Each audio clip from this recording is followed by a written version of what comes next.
Welcome to Engaged Company Culture, a podcast directed at you, helping you to stop the employee exodus in your organization. This podcast has 3 different types of episodes. First, you have tips, tricks, observations, stories, research from me, Dr. Catherine Weiberg of Profitable Alignment. Second, interviews with other consultants, other coaches who are here to serve you so you can learn other tips and tricks to engaging your employees, to stop the employee exodus, to consciously create and continue a company culture where people want to be and where they encourage other people to come to work and to become your customers. Third, I interview other business leaders who have engaged company cultures and want to share their stories. You might learn from them how they have applied principles of company culture to increase their employee retention, increase their profits, increase their productivity, and increase everyone's job satisfaction. Thank you for joining me. I hope you enjoyed today's episode. Thank you, everyone, for joining us for another episode of Engaged Company Culture. Today's guest is Dennis Mellen of Full Throttle Leadership. I have to say, I love the name of his company. Dennis Mellen is an internationally recognized leadership authority, speaker, author, and retired Air Force Lieutenant Colonel, recently returning from the stage at the Air Force Academy. You may have caught him on Good Morning America. As an Air Force chief pilot and 28-year airline fleet captain in charge of 550 pilots, Dennis brings years of experiences to educate, inspire, and entertain a variety of audiences through his leadership training. Both his military and aviation experiences contribute to a unique blend of stories with useful leadership tools. He focuses on positive leadership training and company culture to inspire elite performance and goal achievement. Dennis, welcome. So happy to have you here. Thank you so much, Dr. Catherine. I appreciate being on the podcast. This should be a good conversation. I would like to hear a little bit more than the introduction provided about why Full Throttle Leadership is the name of your company. Well, there's a lot of similarities between launching a business and maintaining a business and actually flying an airplane. And the first step in any takeoff is to go full throttle. So I thought that that connoted some meaning for what your leadership needs to do and the direction you need to go. It's got to be full throttle if you're going to be successful. I completely agree. I mean, I absolutely love it. So I am wondering, would you share with us your path to your current work as a leadership teacher and speaker? Sure, I can do that. I kind of have an inverted lifestyle. You know, most kids, when they graduate from high school, they're barely able to tell you what direction they're going to go. You know, business, college, trade school, whatever. I was 10 years old when I was at my father's Air Force base watching this F-4 Phantom take off in full afterburner right in front of me. And I could, you go roaring by, you could feel it in your chest. And I'm pumping my fist up and down saying, Dad, that's what I want to do when I grow up. Of course, my wife says I haven't reached that point yet, but from there, it was a singleness of purpose. I thought the quickest or actually the cheapest way to become a professional pilot was through the Air Force. I went to the Air Force Academy, Air Force pilot training. At about the 6-year point of my career in the Air Force, I decided to move over into the Air Force Reserves, continue the career there, and then start flying for a major airline. And I got hired by Alaska Airlines. And unfortunately, in 2008, I'm out mountain bike riding when I on a hill, listing the trail guide as IAB, or and I won't use the B word here, but it's a 500-foot climb within a mile. It's described as a switchbacks and in between tall Douglas firs, roots, and pine cones. And about 2/3 of the way up there, I start feeling a little numbness in my arms. I'm going, man, this is really a tough hill today. And I ended up passing out with a heart attack in a remote area, I might say. And I was so lucky that 2 hikers happened upon me. Long story short, I couldn't fly anymore. And so I had to pivot to something. I didn't know what I went through depression and counseling and all this stuff, trying to figure out what Dennis Mellen 2.0 would look like. And then one day this lady comes up to me and said, "Hey, how'd you like to talk to our group?" And I said, "About what?" with a smile. And she said, "Well, you've been to all those Air Force leadership schools. You're an Air Force Academy grad. You were in charge of 550. You could talk about leadership." And it was as if this bright ray of sunshine came on. I go, yeah, I could do that. So I started working on speaking, motivational speaking, positive leadership workshops, and it just sprang from there. So that's where I've gotten to up to this point. You're looking at Dennis Mellen 2.0. That's fantastic. What's your favorite part about what you do now? I think it's when I start a speech, and within the first minute or so, there's that adrenaline rush when you know you've captured the audience with your opening story. It's just it's a rush, to tell you the truth. So now you've connected, and then you know that from that point on, you can probably make a difference with somebody in that audience, I love it. You start full throttle, everybody comes along with you, and then you take off. Yeah. I think it's fantastic. Yeah. It's a great analogy. It helps you realize what you have to do to be successful and maintain being successful, Absolutely. It's all about the resistance and the moving forward and keeping your eyes ahead and keeping your direction going. Yeah, I like to think of it as, it's been said elsewhere, but success is a process. You're successful if you have a process and you're continuing on to your next goal or achievement, rather than, success and a destination. I always think of like Steven Spielberg. How many awards has he gotten? And then he's still trying to put out his next great movie. It's a great example there. Oh, I love it. So what kind of advice would you give to leaders who want to go full throttle and want to improve their leadership? I would say embrace the learning process, be in that growth mindset where you're never, I think Vince Lombardi said it best. He told his team one time, "Gentlemen, we will pursue perfection, knowing all full well that we'll never achieve it. But in the process, we may achieve excellence." And I think that's what you need to think about. We're not going to be perfect, but if you keep that growth mindset, you may achieve excellence. I love that. That's a quote that I'm going to have to add to my inspirational quotes, because Okay. especially for all of the perfectionists out there, if we're striving for perfection, we have the opportunity to achieve excellence, recognizing we won't be perfect, but we can be better. And practice is progress. Exactly. As we Yeah. continue moving forward, we will get better. Yeah. How would you advise people to fail well, knowing they might not achieve perfection? First of all, when I'm talking to somebody, if I'm coaching them or just talking to them, even I volunteer as a baseball coach at the local high school for the last 11 years. So baseball is a game of failure, and I won't let them use the word failure. It's one of those things you have to look at, that what most people think was a failure as, what did I learn from this, and how do I go work on the next pitch, this next at bat, this next play, or business wise, the next project, the next product, the next service, whatever. It's not a failure.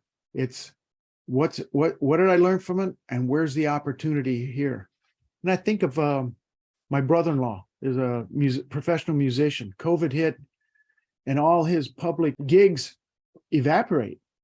Now, he could have sat back and go, oh, well, there goes my business. But I caught him at his house on a Zoom call with 5 students from Sweden, teaching them how to play the violin over Zoom. So I don't know, that's such a classic pivot that I have to admire him for it. I think that's brilliant. What a fantastic example. Yeah. And I love that you brought up baseball as a game of failure. It's really fascinating to me how you're batting out of 1,000. Yeah. And for somebody to be considered great, that person is usually in the 300s and 400s, which means failing more often than succeeding. Right. Liz Ryan coined fail as first attempt in learning. Yeah. I have changed that myself to be further attempt at learning. And that's exactly what you're talking about. Yeah, exactly. I mean, you hit the nail on the head with baseball. If you don't know how to handle failure, you are not going to be a good ball player because you're going to fail a heck of a lot in baseball. And it should be the same thing in business as a leader, establishing that rapport with your team, with your employees, where they feel like I just go out and try and do something. And if it fails, it's not a reflection of, okay, Dr. Catherine, we're gonna let you go here.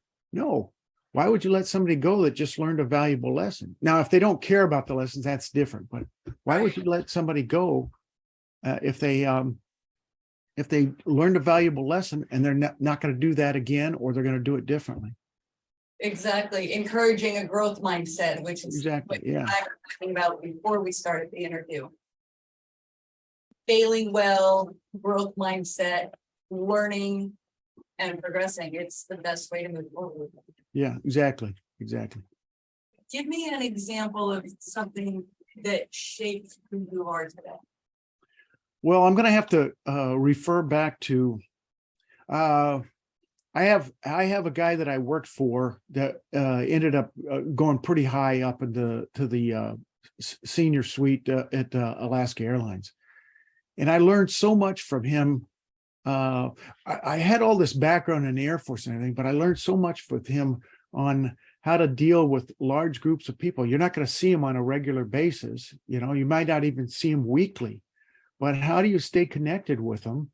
And when there's a problem, making sure that you've got the entire story, instead of jumping on you've seen it with aircraft accidents. Within a day, somebody has said, oh, it's pilot error.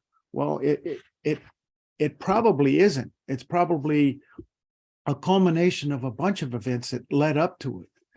And the other thing was I learned from him was making sure that you're given the opportunities for whoever is working with you, your team especially, to have those positive, purposeful, productive conversations that lead to elite performance. Being open to, especially as a leader, being transparent. Hey, I screwed this up, but here's how we're going to fix it, or here's what I want you guys to do.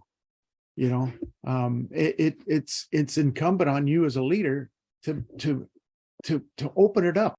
I think one of the keys to bad work environments is when the managers or the employees or the team just quit talking, and all they're doing is waiting for the leader to come down with directions. Think about the time you waste with that. If they can show some initiative, if you allow initiative and allow them to make mistakes and move on, you can only get better, and reach that elite performance that we're all looking for as leaders. I absolutely love everything that you said right there. You talked about leaders being willing to say, I made a mistake. You talked about creating a culture where people are allowed to say, I made a mistake. Talking about creating a culture where people are allowed to innovate and try new things. And it's instead of waiting for the leader to come down and give direction, the leader giving opportunity for people to positively affect their culture, positively affect Right. their own work environment and their work approach, and allowing everybody to have the opportunity to succeed or fail and to learn from both sides Right. to keep moving forward and growing. I just love it. Yeah. That's important to create that environment where, you want to surround yourself with smart people. I mean, let's assume that a leader put into position has some sort of smarts, and you want to be able to but you want to be able to put them in an environment where their team is smart too, where they say, well, I don't know a whole lot about, computer programming. I might not be able to, but if I allow you the latitude, we need this kind of product, go and do it, or go and program this, and then we'll take it in front of the team and we'll tweak it some more. And there's a synergism there when you start getting teams to actually work together. I admit you just touched on some of my soapboxes. I focus on recognizing individuals' strengths and making those individual strengths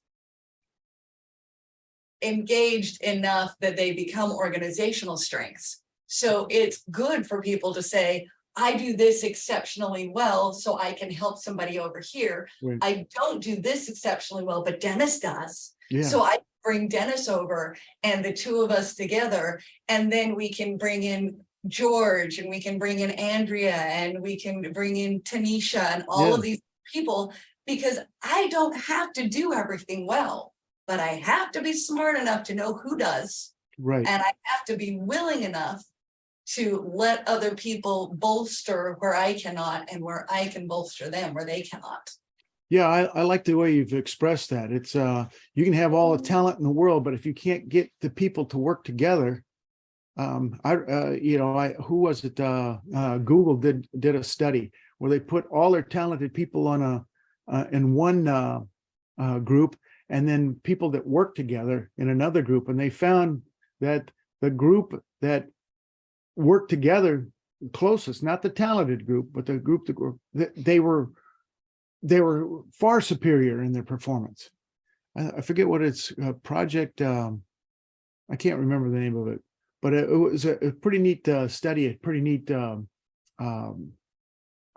essay that somebody wrote talking about that, and it's on social media somewhere. But I'm going to have to try to find that because I love it. What advice would you give to all of the generations alive today? Because leaders come in all ages and backgrounds. Yeah, we've gone through I think they break it down into 5 different generations. And you have to think about the difference with it. Back, I'm a boomer, but my parents, it was one of those things, you have to have a job to survive. Okay. So for me, they had the job to survive. Now we have to get you to college or into something dynamic where you can make money. Think about the difference between my parents with no TV, no cell phones, and the difference now with the generation, Generation Z, I guess now. They just take it as natural. You ask them a question, if they don't know it, they're Googling it right away. And so how do we connect? Now we don't have very many of the, what do they call them, silent generations, and we're starting to lose out on the boomers. But how do we connect all those generations so that they're working together? And it comes from respecting each other's perspectives. I use the analogy of, I look at a Mercator map and I see, US and Africa and Asia and all those located on the map the way. Now imagine the perspective that an Australian brings, where, if we flip that map upside down, Australia is in the upper left-hand corner instead of United States. Well, that's the difference between perspectives. And if you look at a problem from a different direction, a whole new, you got a whole new experience there. You have a whole new way of doing things. And I hate reading articles where they're slamming each generation, because every generation has something to contribute to the team or to the company. So. I love your map analogy. I've never had that perspective brought to me. So You're not Australian. Exactly. I've always lived in the United States, well, long term, Yeah. and it's where I grew up. So I definitely picture the world in a certain way. Yeah. But if I were to talk to somebody in Australia who would say, well, but my world looks like this, Yeah. for me, it's like the perfect analogy. Yeah. Yeah. And I've always talked about worldviews, and I've always talked about looking at things from a different perspective. That one struck me differently. I'm really grateful you shared that one. Yeah. Well, things just pop into my head sometimes when I'm reading, trying to keep up. And that's what I would encourage any of the leaders that are on here. Not only should you have recurring workshops or seminars, but continue reading. There's so many great articles out there. Some of them, they're kind of repeats they're trite, but some of them are very powerful with perspectives and different viewpoints and different ways of doing things. Mm-hmm. And there is no one right way of doing something that works all the time. Exactly. So you better have a growth mindset and be able to read, attend, and go to the University of Hard Knocks and get your degree and through experience, It's true. Yeah. It's true. You need to seize learning in every avenue that it presents itself. Exactly. Yeah. Yeah. Just like a child, a toddler who's running around learning everything from every single experience, to a 12-year-old who has started to feel beaten down by the life of hard knocks, because as things that happens Exactly. Yeah.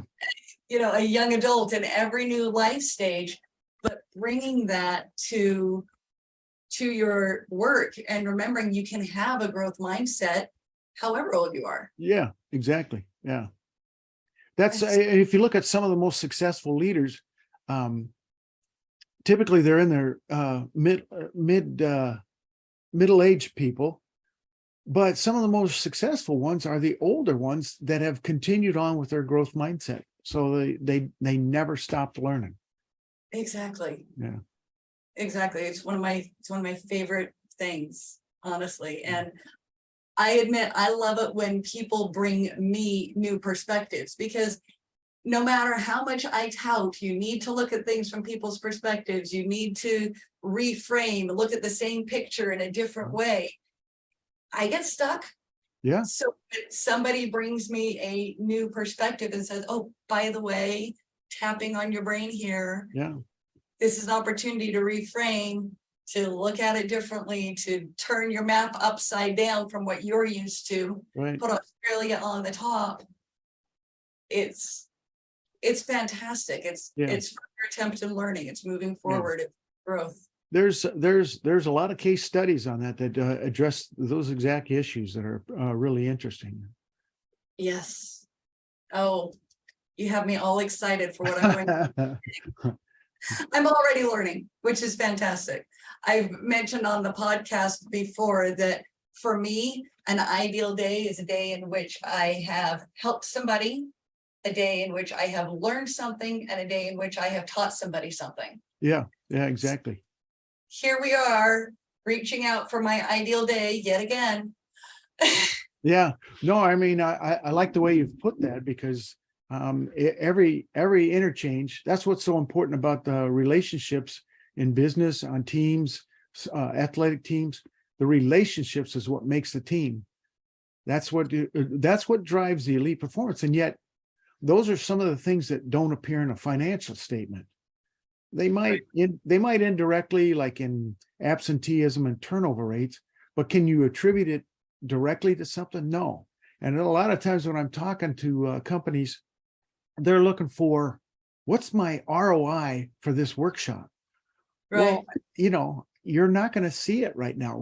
It's like me asking you on a scale of 1 to 10, what's your motivation, with 10 being the best? Well, it's arbitrary, But what happens is little things like in one company I worked with, I started seeing instead of like me going to my boss and my boss going to their boss and their boss going to them, we started talking across with each other because we had the relationship and the trust built. So it would be like, well, I have this thing coming up that's going to affect your area, Catherine. So here's a heads up on it because we have to do this for the company, and it's going to either reflect badly on you or cause you more work or something.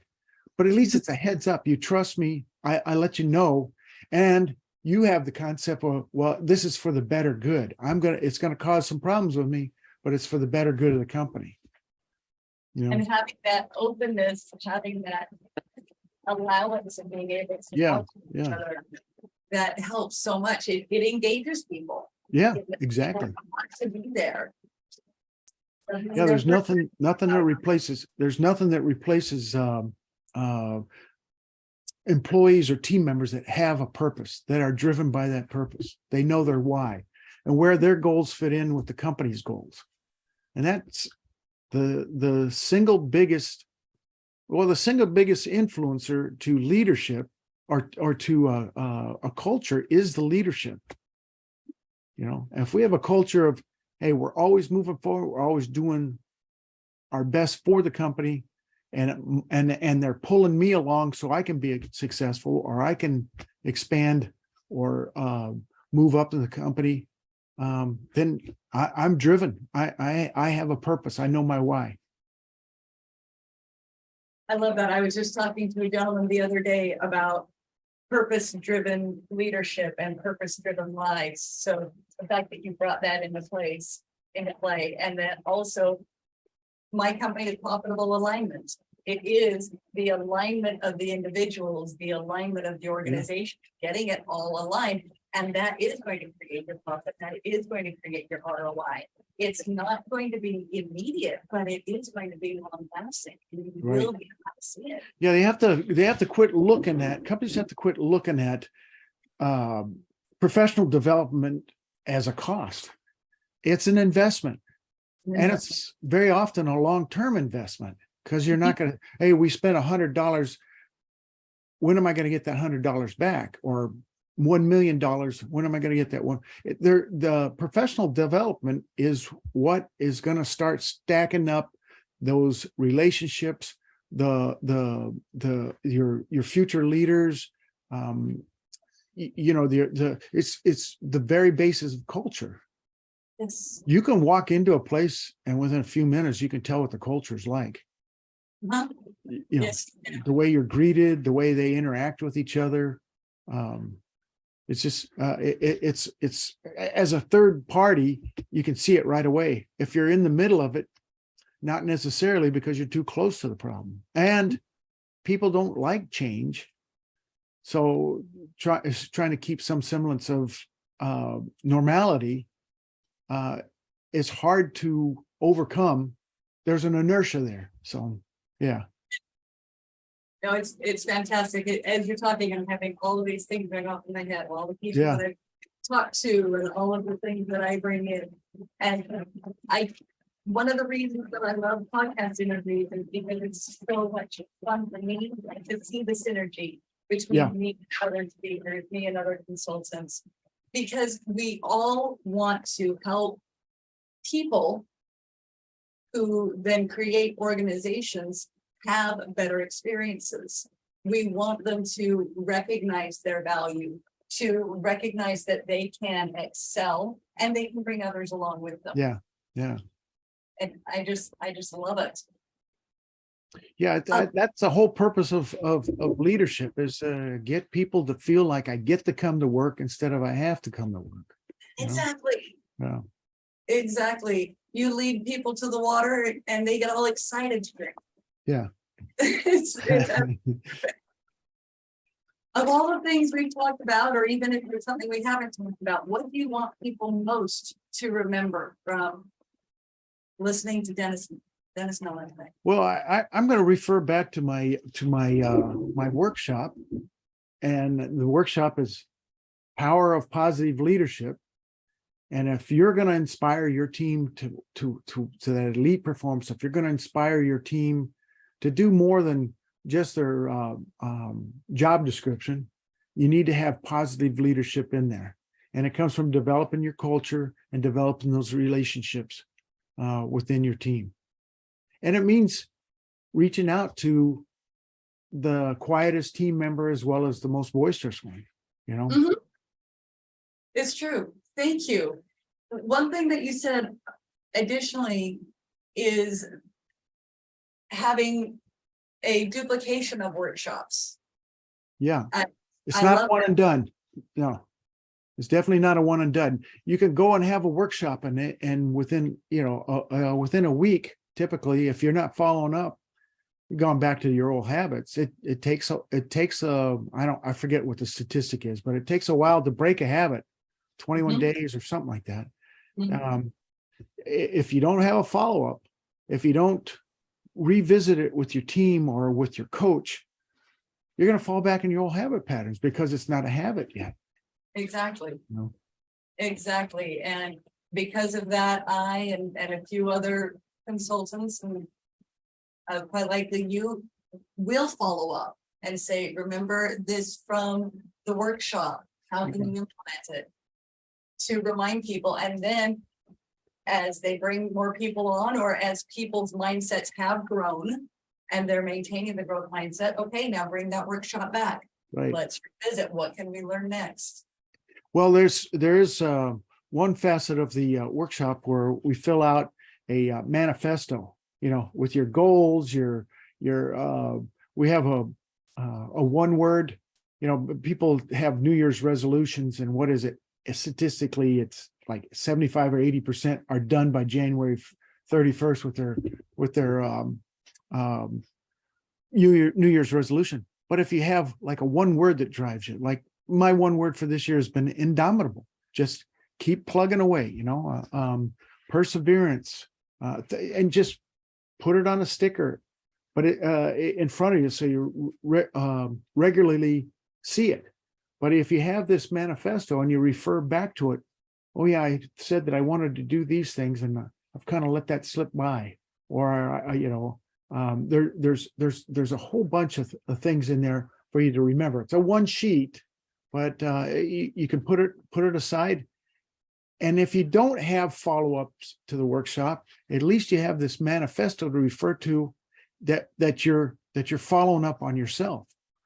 Or ultimately, one of the best things is having an accountability buddy, somebody that you go and sit down and talk to on a regular basis, and they can remind you. Do you remember when you said you wanted to accomplish this, or do you remember when you said you wanted to add this skill or this ability or this amount of knowledge about something? It's a reminder, and holding yourself accountable, or having your accountability buddy hold you accountable. Yes. Yeah. Oh, I love it. Thank you. Thank you. Dennis, your links are going to be in the show notes. Okay. But what is the best way for somebody to reach out to you about Dennis Mellen, Full Throttle Leadership? Well, I go right to the website, Full Throttle Leadership, spelled out.com, Full Throttle Leadership.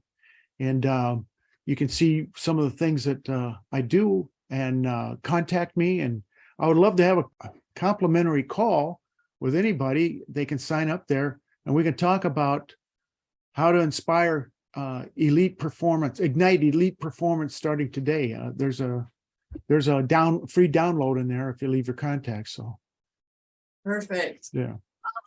Dennis, thank you so much. I love everything that you're doing with Full Throttle Leadership, everything that brought you here, and how you're helping everybody else get to elite performance. Thank you. Well, thank you for having me. It was an enjoyable conversation. Thank you for listening to or viewing today's Engaged Company Culture episode. I hope you have enjoyed the episode. I hope you have learned something and have something that you can apply today to engage your company culture and encourage your employees to enjoy work. Looking forward to Mondays instead of only looking forward to Fridays. If you liked this episode, please share it with someone else you know. Also, like and subscribe to Engaged Company Culture anywhere you listen to podcasts. Thank you and have a wonderful day.